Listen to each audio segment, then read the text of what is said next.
Let's come to the first part, LCD display. You can get alarm, fault, and other information from here. And also you can read the host real-time status. It includes upper, middle, and lower 3 parts. The upper part displays fire alarm information. The middle part displays the linkage information of horn strobe and output module.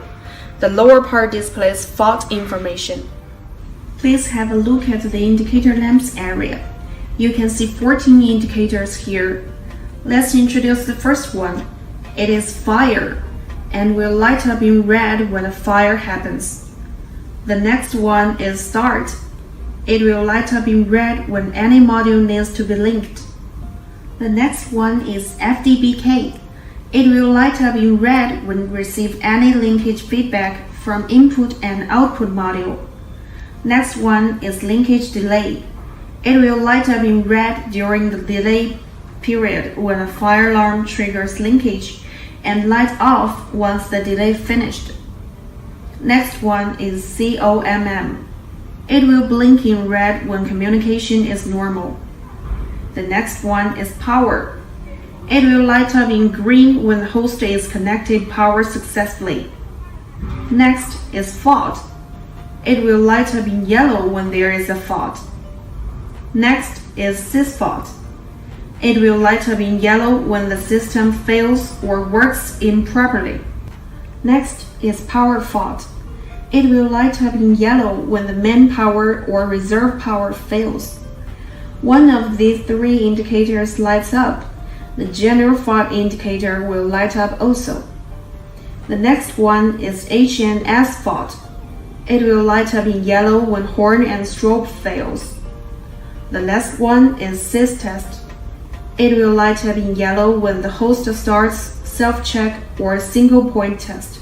The network and the last 2 reserve keys are extended function keys. You can ignore them. There are 2 USB ports on the right side. You can use them to connect keyboard, mouse, and U-disk. Let's come to the keypads area introduction. There are 3 areas: figure keys, operation keys, and control keys. Let's see the figure keys first. You can input characters and figures by these keys. Please note these 3 special keys. Star key is used to activate the input box. 0 key is used to input space. Pound key is used to switch the input method. You can log in the system via pressing star key and inputting password with 8-digit number. Let's come to the operation keys area. Keyboard key is an unlock key with 4-digit password. After logging the system, the panel will be unlocked and the keyboard key will turn green. Only when it lights up can the special function keys be operated. Enter key is for confirmation. Menu key is for selecting the menu. These 4 keys and tab key are for cursor moving and switching. Cancel key is for cancellation. Backspace key is for deleting wrong characters and sentences.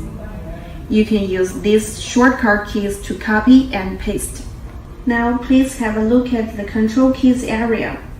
The green check key can display all types and addresses of devices which are linked with controller, and it can also display the host native information.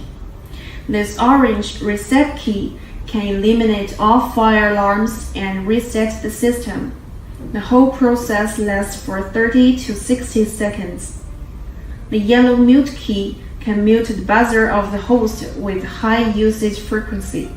Manual control key allows to operate bus manual control panel, and it will light up in red when started successfully. Test key is a self-test key. It will light up all indicators lamps and see if everything works well. The buzzer will try a variety of voice modes. LCD screen will display this process. It will quit automatically after self-checking. Auto manual is a linkage key. It needs to be started when system links the external devices. It will light up in red when started successfully. H and S control key is the horn and strobe control key, which can stop the alarm voice of external devices. Disable key can disable fire alarm, feedback, and fault information.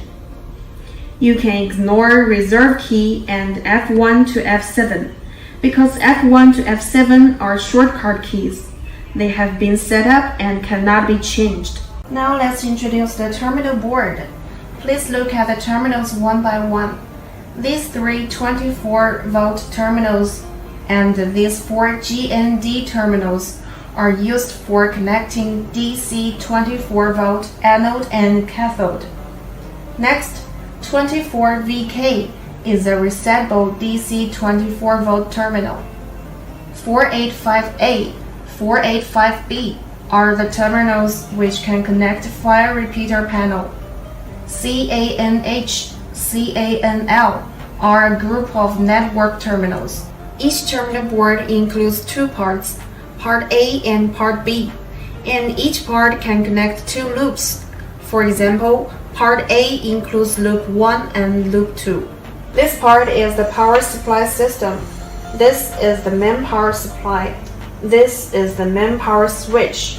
And this is the reserve power switch. When you start host, you must turn on both of them. This is the lead-acid battery. Once any part fails, please check the fuse and see if it is damaged.